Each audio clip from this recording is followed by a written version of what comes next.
الحمد لله رب العالمين والصلاة والسلام على رسول المرسلين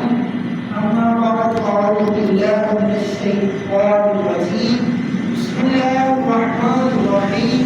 والصلاة والسلام عليك يا رسول الله الصلاة والسلام عليك يا رسول الله الصلاة والسلام عليك يا حبيب الله الصلاة والسلام عليك يا نبي الله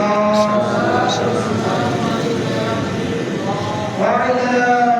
آلك وأصحابك يا نور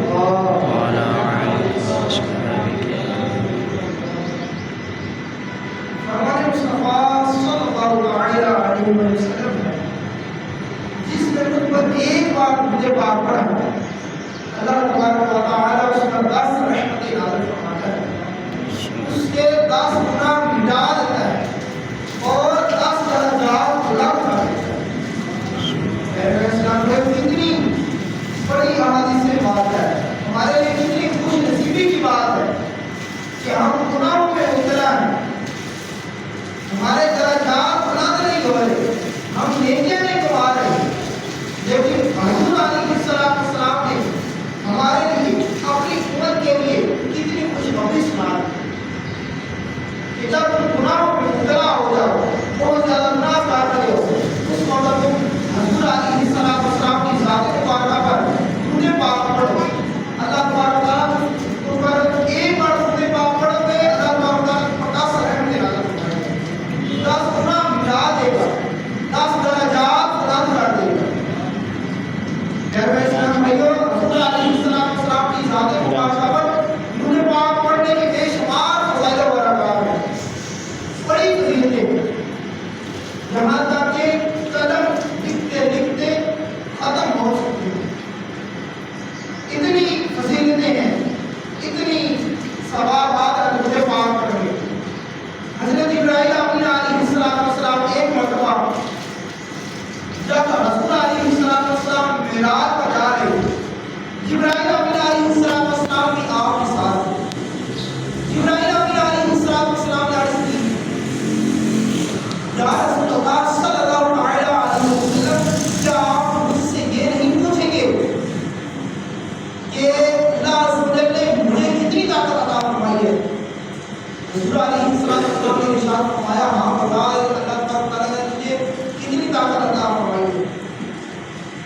جبرائیل علیہ السلام نے عرض کی، یا رسول اللہ صلی اللہ علیہ وسلم، اللہ پاک نے مجھے اتنی طاقت عطا فرمائی ہے کہ میں زمین کے ذروں کو گن سکتا، درخت کے پتوں کو گن سکتا اور سمندر کے قطروں کو بھی گن سکتا۔ حضور علیہ السلام نے ارشاد فرمایا، اے جبرائیل علیہ السلام، کیا کوئی ایسا مقام آتا ہے، کیا کوئی ایسی جگہ آتی ہے جہاں پر تو ان ساری چیزوں کو گرنے سے عاجز آ جائے؟ کوئی چیز ایسی ہے جس کو تو گرنے سے عاجز آ جائے؟ جبرائیل علیہ السلام نے عرض کی، یا رسول اللہ صلی اللہ علیہ وسلم، ہاں ایک وہ جگہ ہے جس کو گرنے سے میری طاقت جواب دے دیتی ہے، میری طاقت عاجز آ جاتی ہے۔ حضور علیہ السلام نے ارشاد فرمایا، وہ کون سی جگہ ہے؟ جبرائیل علیہ السلام نے عرض کی، یا رسول اللہ صلی اللہ علیہ وسلم، وہ جگہ یہ ہے کہ جب کوئی تیرا امتی تجھ پر درود پاک پڑھتا ہے نا، اس وقت اللہ تبارک و تعالیٰ تیرے امتی پر جو رحمت نازل فرماتا ہے، میں اس رحمت کو گرنے سے عاجز ہوں۔ مطلب اتنی رحمت ہوتی ہے جس کو جبرائیل علیہ السلام کیا ہے، وہی حضور علیہ السلام تک پہنچاتے ہیں، سارے پیغامات حضور علیہ السلام سارے انبیاء تک پہنچاتے ہیں، لیکن کیا ہے، جو رحمت اللہ تبارک و تعالیٰ حضور کے امتی پر نازل فرماتا ہے، اس رحمت کو گننے سے عاجز۔ پیارے میرے اسلام بھائیوں، ہمیں بھی یہ معمول بنانا چاہیے کہ روزانہ زیادہ سے زیادہ حضور علیہ السلام کی ذات مبارکہ پر درود پاک کثرت کیا جائے۔ ہم جب کام کر رہے ہوتے ہیں اس وقت ہمارے ہاتھ بھی کام کر رہے ہوتے ہیں، پاؤں بھی کام کر رہے ہوتے ہیں، لیکن زبان ہماری خالی خاموش ہوتی ہے۔ کیا یہ اچھا ہے کہ ہم فضول کوئی سے بچتے ہوئے حضور علیہ السلام کی ذات مبارکہ پر درود پاک کثرت کرتے ہیں؟ ایک شخص خانہ کعبہ کا طواف کر رہا تھا، خانہ کعبہ کا طواف کرتے ہوئے وہ ایک ہی درود پاک پڑھتا، ساتھ والے ساتھی نے پوچھا، تجھے کوئی اور دعائیں وغیرہ آتی ہے یا نہیں آتی؟ یا کوئی اور بات ہے کہ جب سے میں تجھے دیکھ رہا ہوں تو درود پاک کی کثرت کر رہا ہے، طواف کر رہا ہے، حالانکہ تجھے کیا کرنا چاہیے، طواف کی دعا پڑھنی چاہیے، اور تو درود پاک کی کثرت کر رہا ہے۔ اس نے کہا کہ یہ مجھے پتا ہے اس میں کیا معاملہ ہے۔ کہنے لگا اس میں کوئی بڑی بات تو نہیں ہے کہ جب میں گھر سے نکلا حج کرنے کے لیے اور میرے ساتھ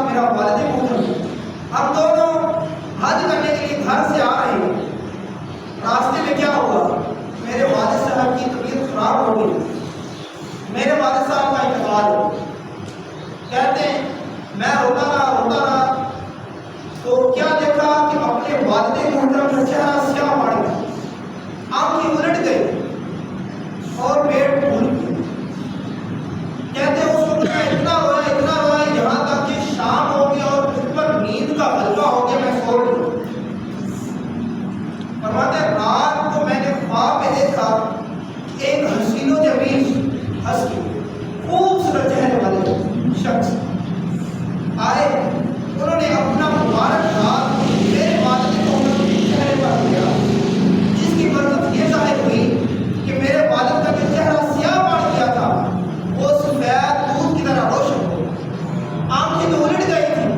وہ بھی اپنی جگہ درست ہو گئی، اور پیٹ جو پھول گیا تھا وہ بھی صحیح واپس اپنی جگہ میں ٹھیک ہو گیا۔ کہتے ہیں کہ وہ شخص جانے لگا، حسین و جمیل شخص، حسین و جمیل ہستی خوبصورت چہرے والے وہ جانے لگے۔ میں نے ان کا دامن اقدس تھام لیا، میں نے کہا تجھے اس اللہ عز و جل کی قسم جس نے تجھے اس جنگل میں میرے والد محترم کے لیے رحمت بنا کر بھیجا ہے، آخر تو کون ہے؟ کہنے لگا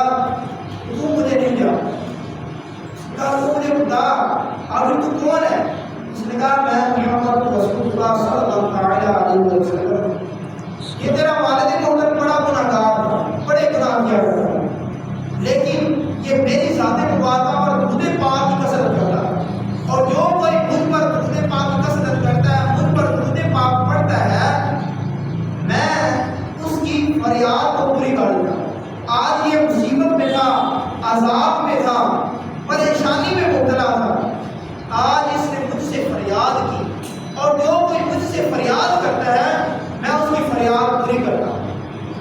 اعلیٰ حضرت کیا خوب فرماتے ہیں، فریاد امتی جو کرے حال زار میں ممکن نہیں کہ خیر بشر کو قبر ہی نہ۔ میرے اسلام بھائیو، جس طرح یہ